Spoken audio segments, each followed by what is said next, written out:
All right, hold up. Didn't mean to have that on the screen just yet. All right, we will talk about that more here in a minute. Everybody, my apologies for not streaming lately. I've been really busy with school. I've been busy with work and everything like that. I had to be ahead of things so I can come up there next Thursday. I will be at both games. I will be at the game against Tampa on Thursday and the game against Detroit on Saturday. So, full disclosure, I have not watched every single game, including of Team USA. I just haven't had time, but I've kept up with stuff enough to where I kind of feel like I've got a pretty good grasp of what's going on. Of course, I watched all of the game, between Canada and Finland the other day. I watched all of Finland and Slovakia today, except for a few minutes of the first period while I was finishing up an assignment. I watched most of the U.S. versus Sweden game, U.S. and Slovakia. I watched that one as well. Um, I I watched Canada as much as I could because I wanted to really be able to break down that game in particular, or break down their game in particular, because I think that it was all but a foregone conclusion that the gold medal game was going to be between the US and Canada. Now, before I go into the game and specifically, I do want to talk about a couple other things. This has actually been a very refreshing experience. No stupid electronic board ads, no ads on the ice. It's been very, very refreshing. It's been nostalgic. And additionally, the broadcasting has been excellent, except for a few select situations, i.e., the British guy calling, I believe it was the game between Finland and Sweden. I want to say it was. And he kept calling Mika Zibanejad, and I believe he pronounced Miro Heiskanen's name as Miro Heineken one time. And I don't know who he was. I saw someone post something saying that he was a Premier League guy. I don't know. I don't watch soccer or football, as they call it over there. Nothing against it. It's just not really my thing.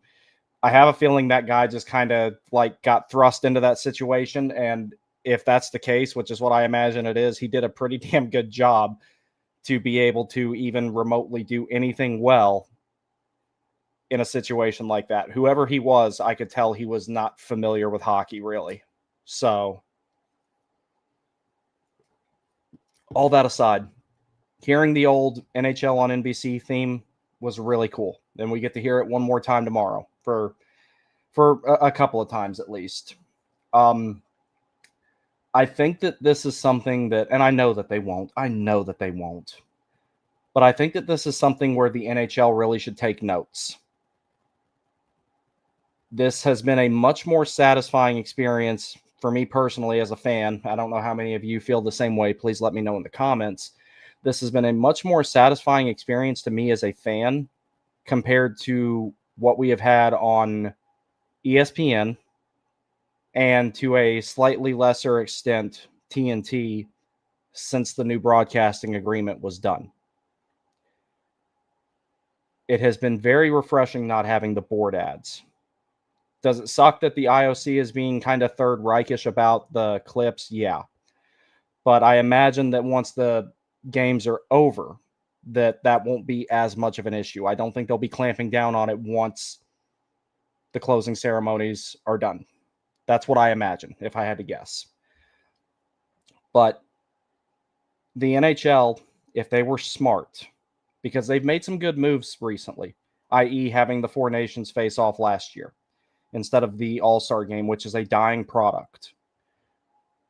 They need to take notes and stop worrying so much about the short-term revenue and worry more about the long-term satisfaction of the fan, of the customer, if they really, really want to have a chance to truly finally compete with the other big sports in North America.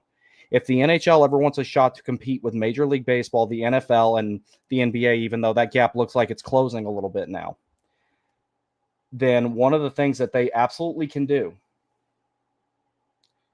is take notes from this last few days, because the fan experience has been overwhelmingly positive.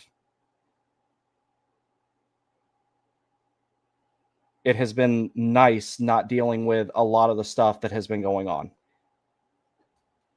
in recent national broadcast memory. The RSNs, the regional sports networks, could take some notes as well, but I'm primarily talking to the national broadcasting that the NHL does. If you want to truly get this product to a place where it will actually start competing with the NFL, the MLB, and the NBA, if you really want that,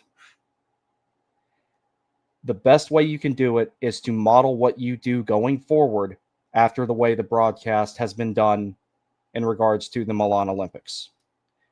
Now, I know that I am talking to like-minded people on one side and dead air on the other because it'll never happen. Gary Bettman is the most short-term revenue-gaining moron that there is.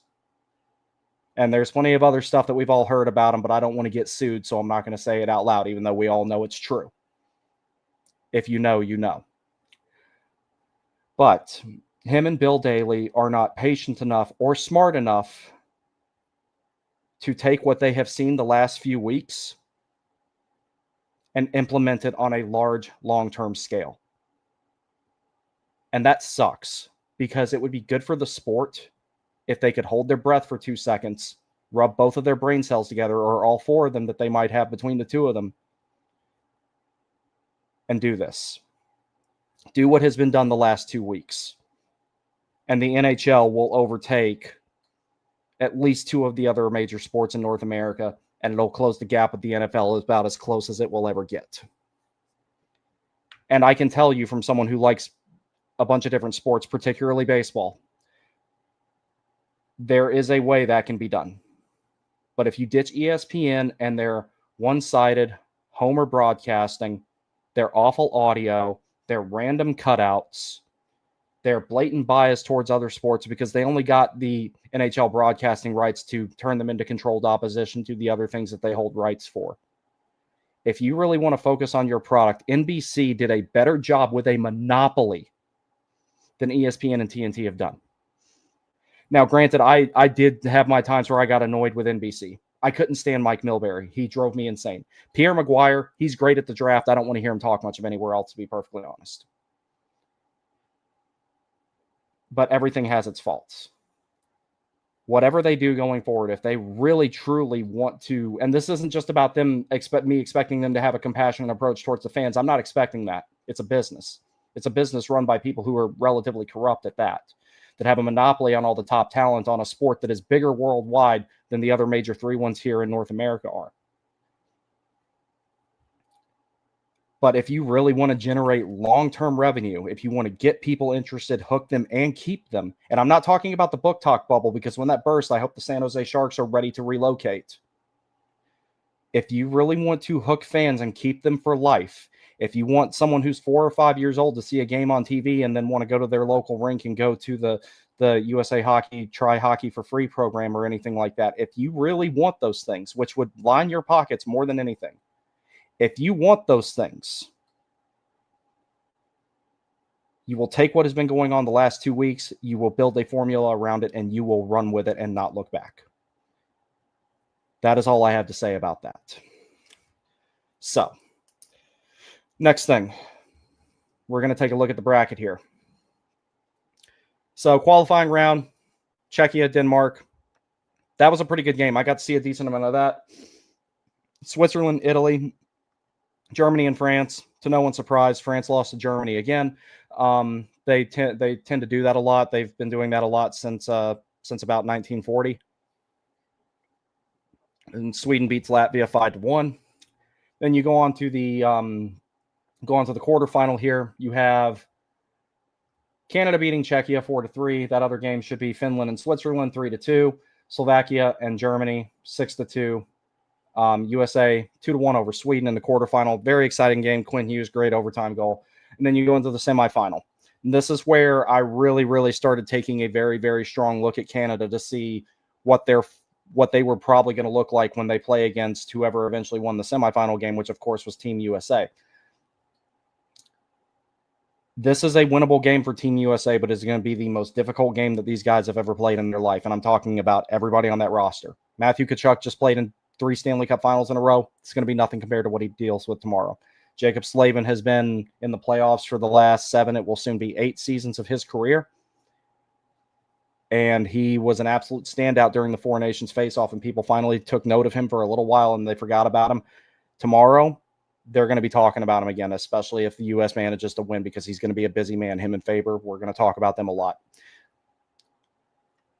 This is where I started really, really paying attention to what the U.S. would be dealing with Canada. So here's the whole thing about it. First thing, one, do not try to out-Canada Canada. If you think that this is going to turn into a high-scoring game, whether that comes from special teams, 5-on-5, whatever, and the U.S. is going to win, you're wrong.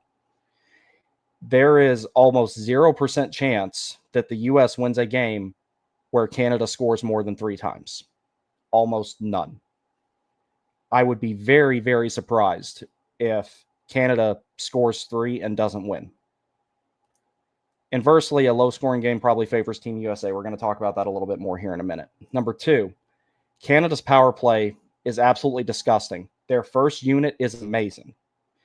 We have that up here. We're going to talk about that more in a little bit. Their second unit, there's 40 feet of air between their first and second unit, and their second unit is still on par, if not a little bit better than Team USA's first power play unit.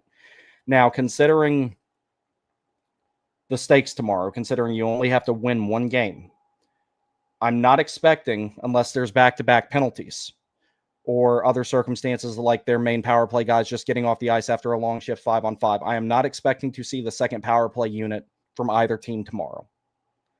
Penalty kill depth is going to be very, very important for both sides, and that's where USA has an advantage. 5-on-5, the U.S. has to keep this game close. They cannot afford to give up anything on the penalty kill, though. They cannot afford to have a large net negative in special teams. If there is a special teams difference of 1 goal or greater in this game, particularly if U.S.'s penalty kill doesn't come through, the U.S. will lose.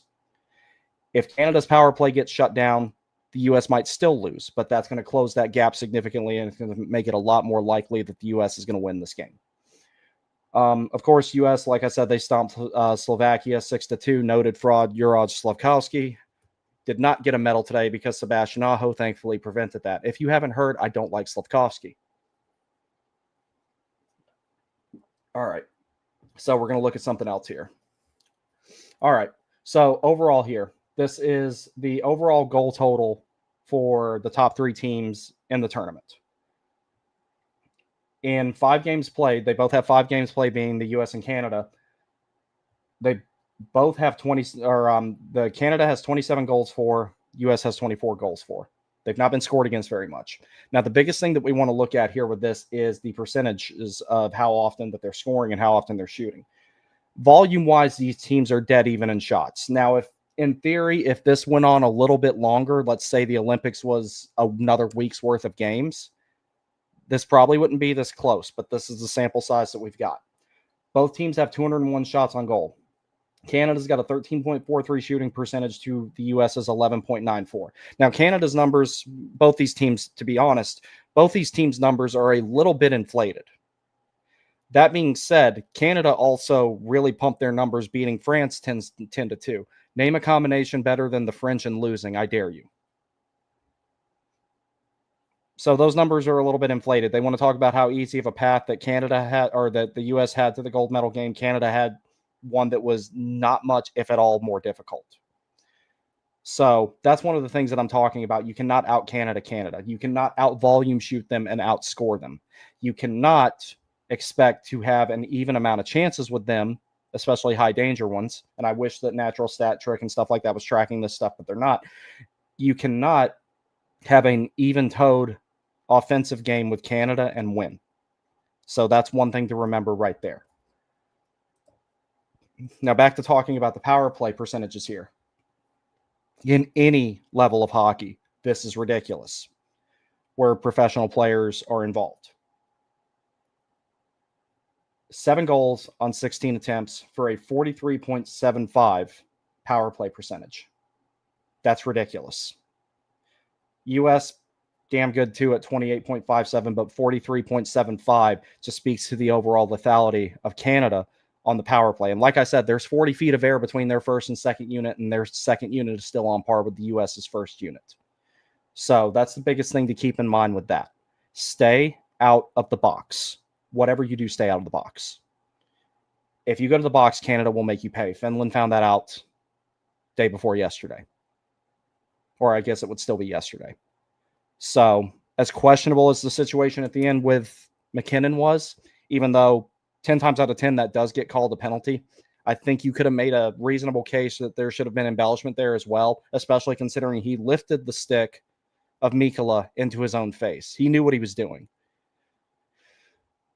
But stay out of the box, stay out of the box, stay the hell out of the box. That is the biggest thing to remember here. Now, looking at the penalty kill percentages, this is where you guys, if you're new here by chance, this is a Carolina Hurricanes centric channel. And I say this a lot when the Hurricanes play against very offensively potent teams.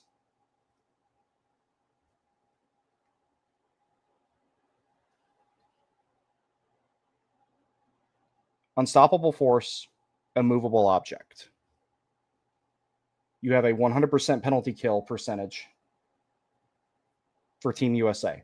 Canada, very, very, very far down that list, 72.73. So this is where you're looking at making a special teams net positive. One, US completely shuts them down on the penalty kill.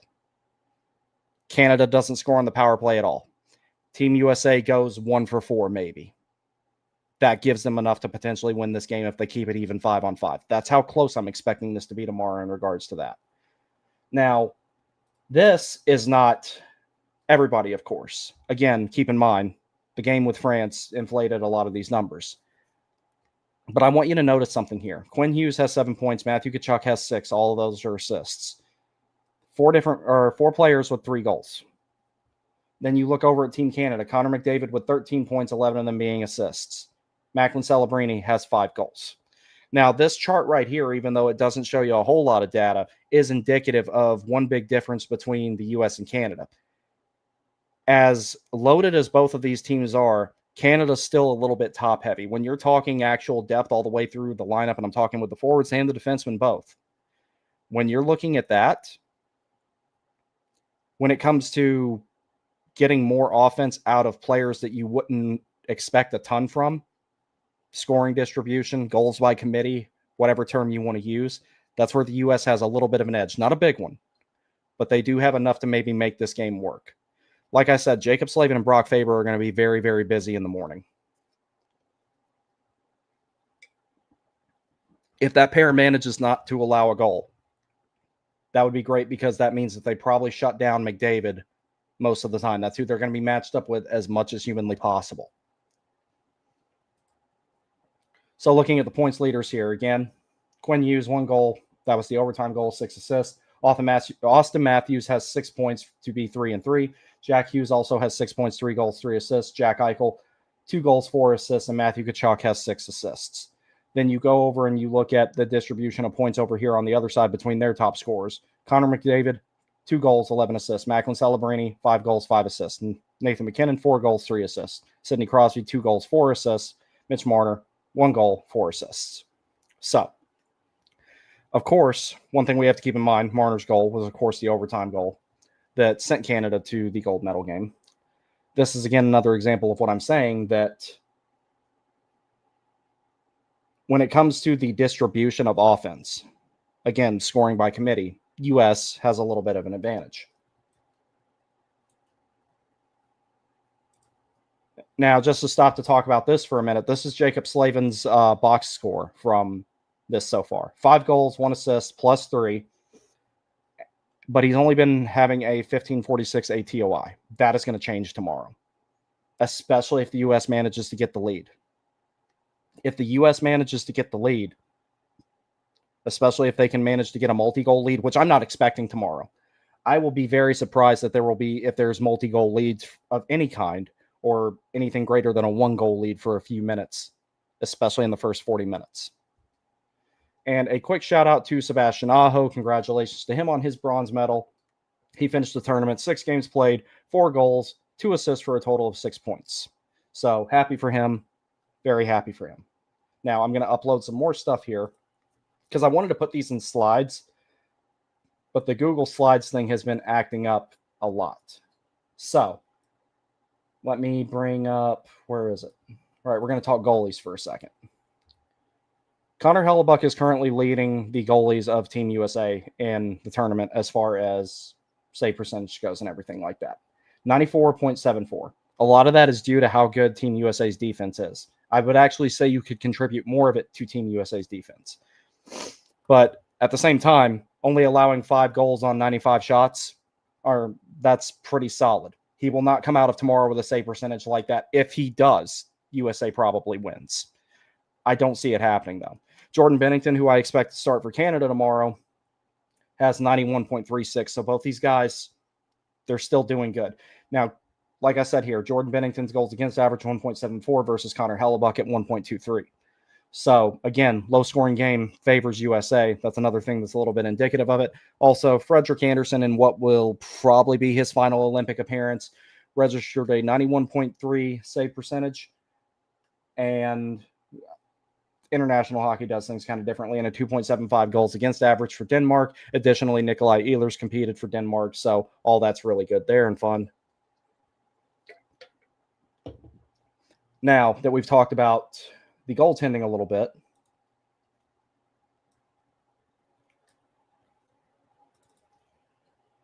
I want to talk about this defense. I want to talk about this defense extensively. Hughes, McAvoy, Slavin, Faber, Sanderson, Werenski.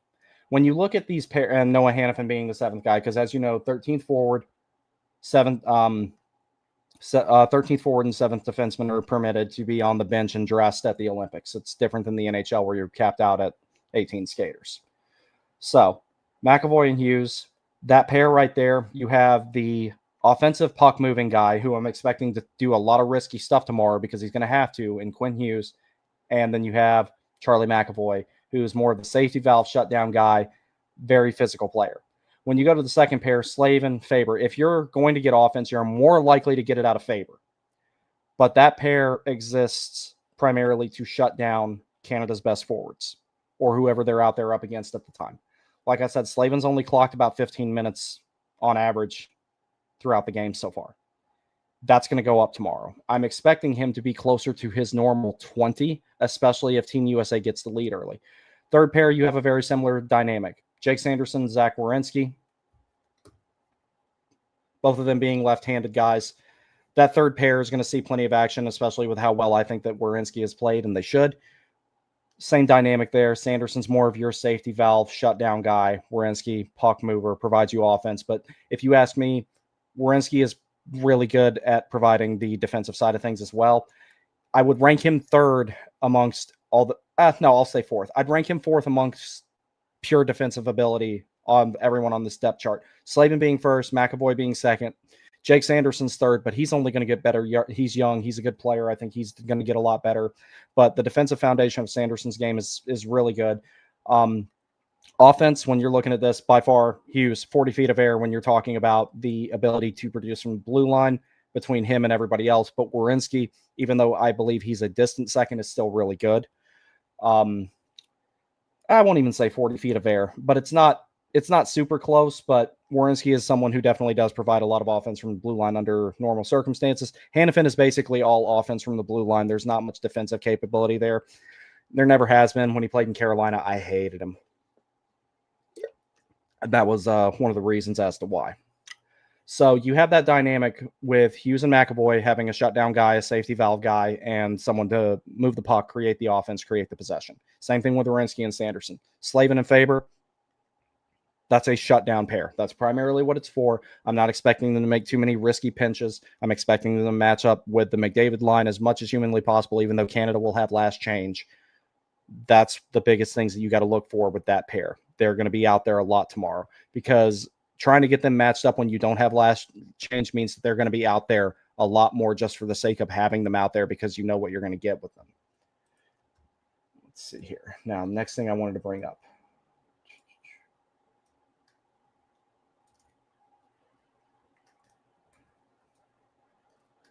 Where did I put it? I've got a folder full of these screenshots that I took.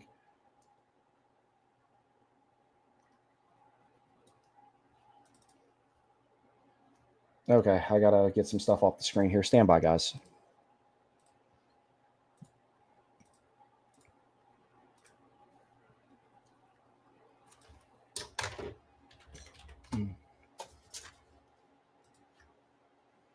see what's going on. Why is X not cooperating with us here?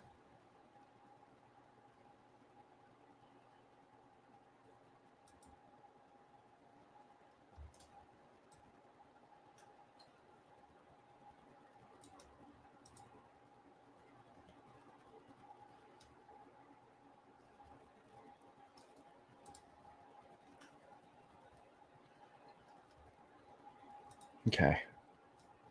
Give me 1 second, boys. Sorry about this. I wish I could have just put these in slides, but it's just not working today for whatever reason.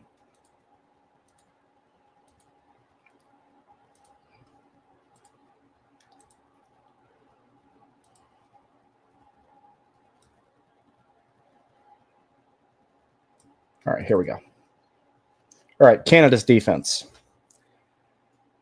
Similar dynamic up and down the lineup here, except all three of their pairs are, or two of their pairs are built a little bit like Team USA's. Tays and Makar. That pair is lethal for a multitude of reasons. One, it has Cale Makar on it.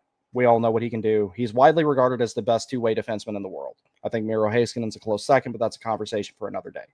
Devon Tays, one of the best shutdown guys in the league, but he still chips in plenty of offense, a little bit more than someone like Slavin would. Biggest thing that makes this pair lethal, other than the two people on it, is their familiarity with each other, because they've been the top pair for the Colorado Avalanche for the last several years, and they are incredibly familiar with each other, and they have eyes in the back of their head for each other. Makar can create chances at will because he always knows that, one, Devon Tays has him covered, and two, he knows where Devon Tays is all the time. These guys have almost a telepathic connection on the ice from how long they've been playing together. Harley and Parayko, that's a really, really good defensive pair there, but you're going to get a little bit more offense probably out of Thomas Harley. They're going to press the left side of the ice a whole lot with him on there. And then your third line there is definitely leans more towards a pure shutdown type of configuration, but it's not as good as Slavin and Faber, and that's Sanheim and Doughty. Shea Theodore undoubtedly will be rotating in there as well. And we're also going to look at one of the other big things here.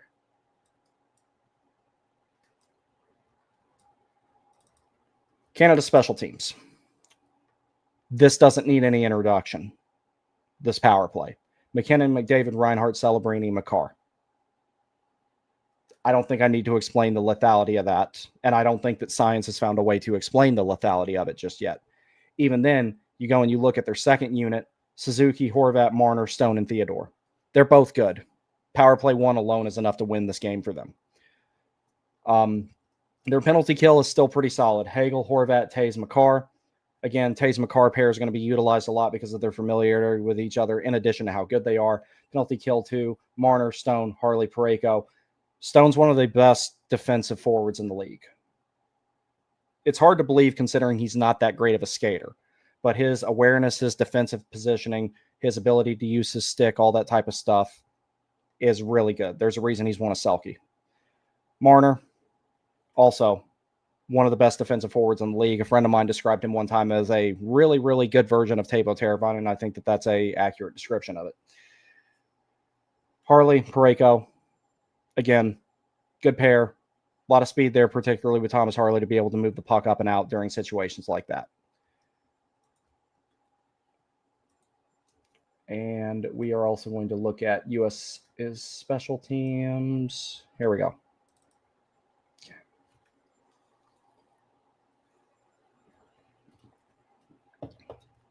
All right, so like I said, the top unit on par, maybe a little bit better than Canada's second unit. It's not even close to Canada's first unit, though, not in the same stratosphere at all. Tage Thompson, Austin Matthews, Matthew Tkachuk, Jack Eichel, Quinn Hughes. So there's a lot of shooting lethality here, primarily from Thompson, Matthews, Hughes, and Eichel. Tkachuk is more of a net front guy to create the cross-ice passes and tuck pucks in really tight, work along the goal line, be right in front of the net, all that.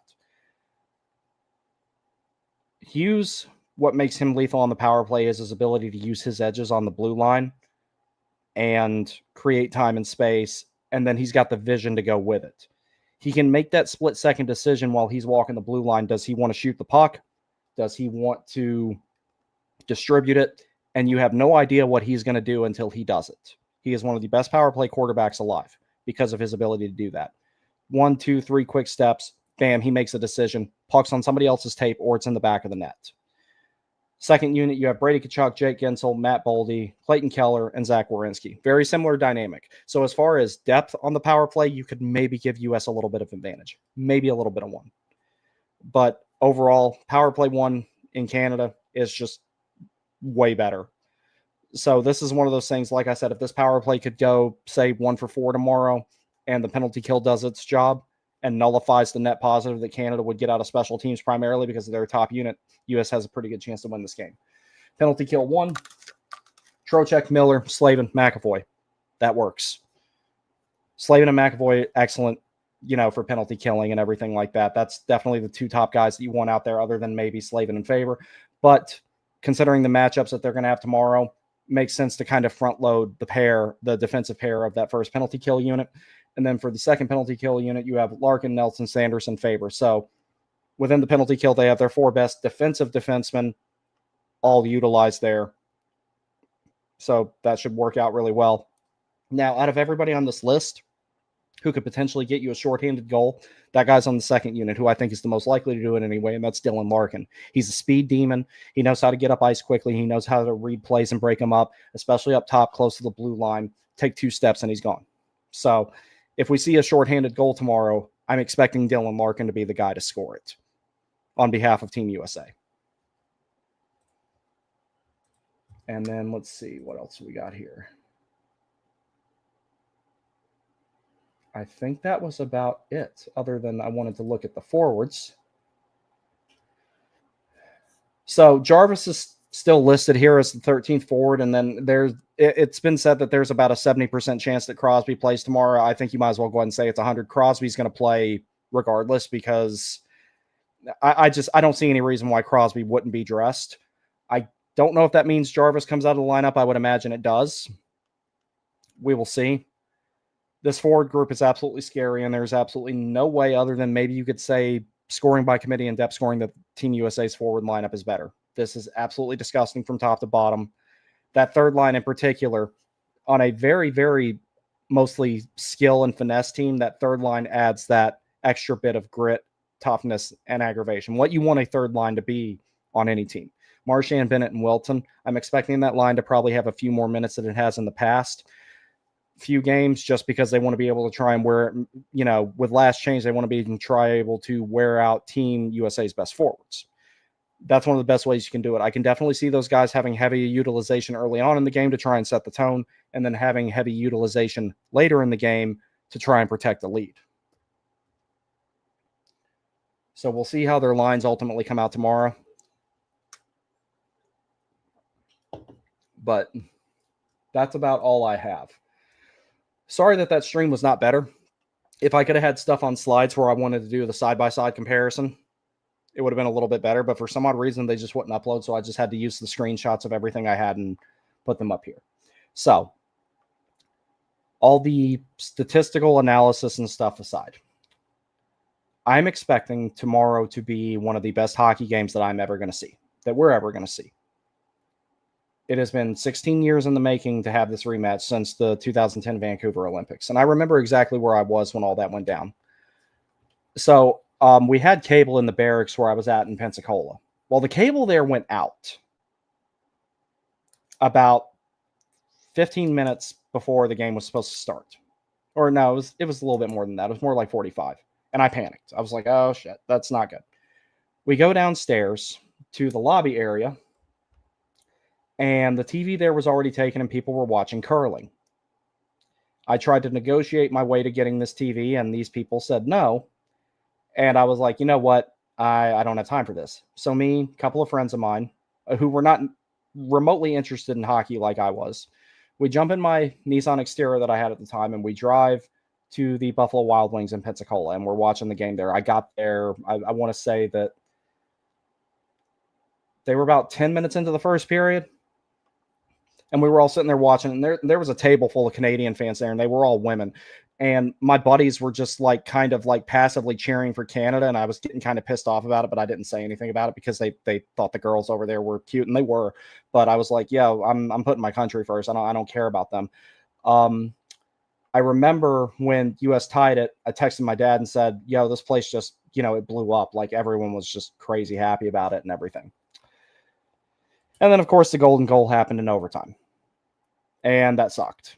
I remember sitting at my apartment during the Sochi Olympics when TJ Oshie had his, amazing stuff happen in the shootout, who's really grown on me as a broadcaster. As you know, as a player, I didn't like him because, I hate the Caps, especially after living up there.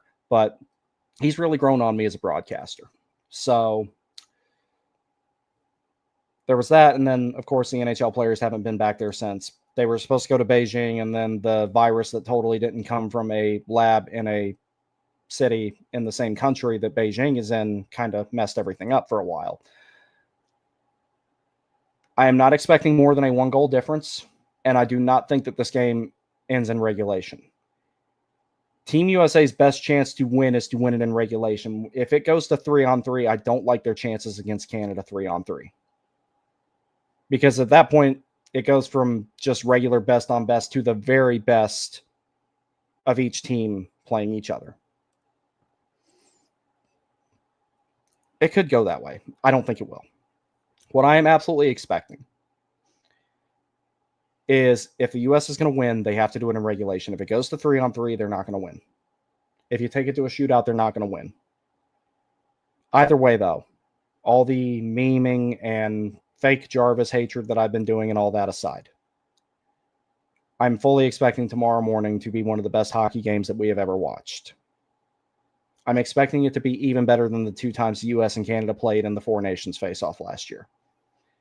I think we're going to have a whole lot of fun with it. Hopefully it does not end in disappointment for us. But tomorrow, I think, is going to be great. It's going to be absolutely worth getting up for, and I'm already up at that hour anyway because that's just what I'm used to. So this will be my last stream until probably the beginning of March, unless I do one tomorrow after the game, which I think I will. So tomorrow will probably be my last, after the game will probably be my last stream until the beginning of March, because I will be coming up for the game against Tampa on Thursday and Detroit on Saturday. And then I will get back to this stuff next week as soon as possible. Thank you very much for joining me. I really appreciate it. Let's go Team USA. I will talk to y'all later, and I will probably not be posting anything in the morning on X or anything like that during the game anyway. I think I'm just going to sit there and take it all in because it's going to be a fun ride. So y'all take care. Actually, you know what? I'll do the comments first. It's only 8:10. I got time. Leek, what's up, dude? Great work, man. Thank you, buddy. You too.